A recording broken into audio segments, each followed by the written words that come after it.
What's up guys, welcome back to my channel. Today I'm going to be showing you a tutorial and doing a little mini review of this new Wet n Wild palette. This one's called Not a Basic Peach. This is from their recent launch of like all their new eyeshadow palettes, this being another one of them.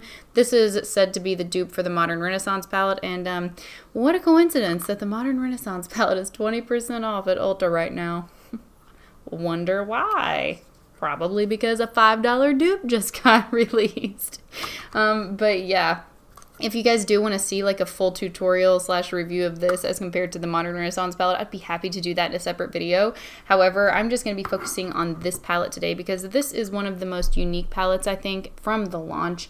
I really love the shades in this palette. I thought the color scheme was really interesting. It's not something I see very often, and I thought it was really well thought out and really unique. So yeah, that is what I'm going to be doing today. This is what it looks like. Now, of all these shades, they vary in quality, which is pretty typical of any eyeshadow palette, regardless of the price range. But for the most part, I really like all of these shades. There is a dud that I would consider a flat out dud in this palette. It is this one right here. Now, it is a very weird, and I like dug into it. It's got that weird kind of ashy quality that kind of prevents it from wanting to hold together once you try to put it on your eyelid. I have a hard time building that up anywhere on my eyelid, no matter what I do. It's just not worth it. But is it a deal breaker? Absolutely not. This thing is $4.99. So that is just, this palette is allowed to have a dud. It can have 2 duds if it wants to. Another thing I'll say about this palette is, as you can see, there is one quite chunky glittery shade in this palette, this one right here. Now, normally I would not like shades that have that like micro glitter infusion that a lot of shimmer shadows want to do. However, this one actually, it's weird because the micro glitter in this actually adds something to the eyeshadow. So it just makes it really interesting. It makes it worth the fuss of obviously having to put your eyeshadow on before your foundation because you're going to get some glitter fallout. But I mean, honestly, like I said, this is $4.99. That is always going to be a huge factor in any of my reviews and whether or not I recommend them. I love how compact it is. There are a lot of shades in it, but at the same time, it's really small, so travel friendly. Also travel friendly because it's not super expensive, so if it were to break tragically, then it just would not have been that big of an investment. This is my favorite look that I've come up with from this palette so far. I mean, there's another look I really like that I might do in a different tutorial, but this is the one I'm going to show you guys today, and I am going to do some swatches of this as well, so you guys will see that. But yeah, let's go ahead and get started. First, I'm just going to do some swatches. These don't swatch as well as they apply on the eyelid for whatever reason. Some of them swatch fine, some of them not so much. Those are finger swatches, just to kind of give you an idea what it looks like on my skin tone.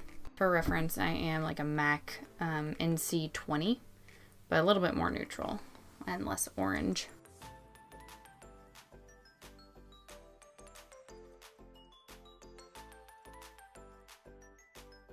I'm going to do brush swatches. For the brush on the mattes, I'm going to use a Real Technique shading brush, and I am applying them dry because generally you would not apply a matte shade wet to your eyelid. Then I'm actually going to use just a Sonia Kashuk 106 here. I'm using a Sonia Kashuk 106 flat shader brush, and I'm using it wet on the shimmery shades. I don't necessarily have to use the shimmery shades wet when I use them on my eye, but I did it here because it would obviously help. I'm re-swatching that one because my memory card filled up and I had to get a different one. So if you're wondering why there are 2 swatches of the same shade side by side, that's why. Then here are the more sparkly shimmery shades in the palette.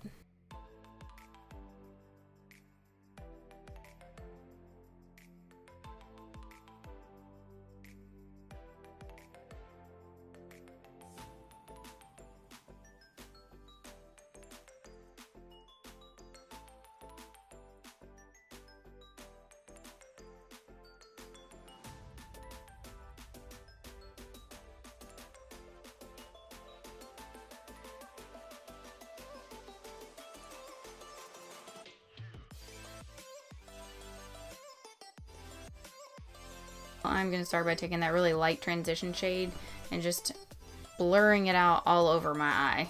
Just making a mess of it pretty much, if that would even be possible. Then I'm going to go into that other transition shade I'm gonna pinpoint that into my crease.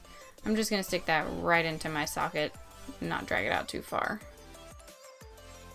Then I'm going to go into the orange shade, same brush, the big fluffy Morphe M576 brush. Haven't switched brushes yet, but I'm going to take that onto the outer half of my eyelid and just blend that out a bit. Then I'm going into the brown shade with a Morphe M506 tiny little tapered blending brush. Now the brown is a little bit more difficult to work with. I am pretty familiar with that though. That seems to be how every matte brown shade on earth performs, for me at least. It's just not the easiest shade to blend out in my experience, no matter what formula it is, high end, low end, whatever. But it is quite pigmented, so I'm just going to work to blend that brown out, and I'm using other shades obviously to help blend that out. Definitely a shadow you want to use in tandem with other eyeshadows.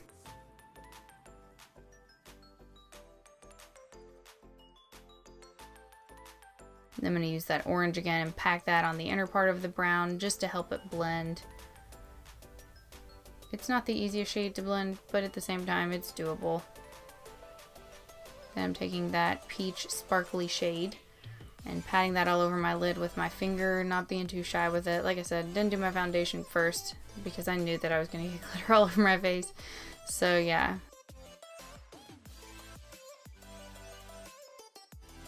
Just going to do some extra blending just to make sure I'm happy with the blend. This eye look honestly really did not take that long. What took the longest was blending out that brown. Everything else was very straightforward, very quick. Some of the shortest footage I've actually ever had to edit for an eyeshadow look. So then I did my foundation. That's actually the Cushion foundation, and I did the review in another video if you want to go watch it, but I applied the foundation obviously for that video, and now I'm going in with that blue shade and smudging it on my lower lash line. Not the most pigmented shade in the palette, but it gives a really nice effect when you apply it to your lower lash line. Using an e.l.f. smudge brush for that, just packing it on pretty heavily under there, building it up as much as I want. Then I'm taking that satiny cream shade and highlighting my brow bone with it. It is not quite, it's not super shimmery, but it's not quite a matte. Then I'm actually going to highlight my inner corner with that yellow shade, that more golden shade in the palette, which I also really love to use on my eyelid and highly recommend. That is a really nice shadow. Just going to line my waterline with Colourpop's pencil eyeliner in the shade Mr. Bing. And that's the finished eye look before mascara, of course.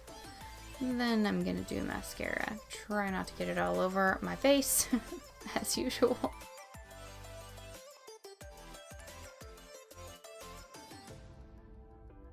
And there's the finished look. So pretty simple, but still colorful, so not boring. Like a simple, easy, straightforward eye look that is just not boring. I don't know, I like this palette.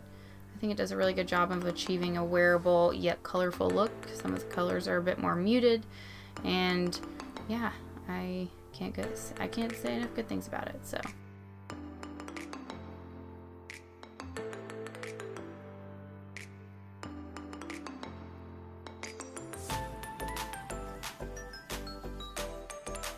Anyway, guys, if you did like this tutorial, please give it a thumbs up. Let me know in the comments. If you're not a subscriber and you want to be, hit the subscribe button on your way out, and I'll see you next time. Peace out, guys.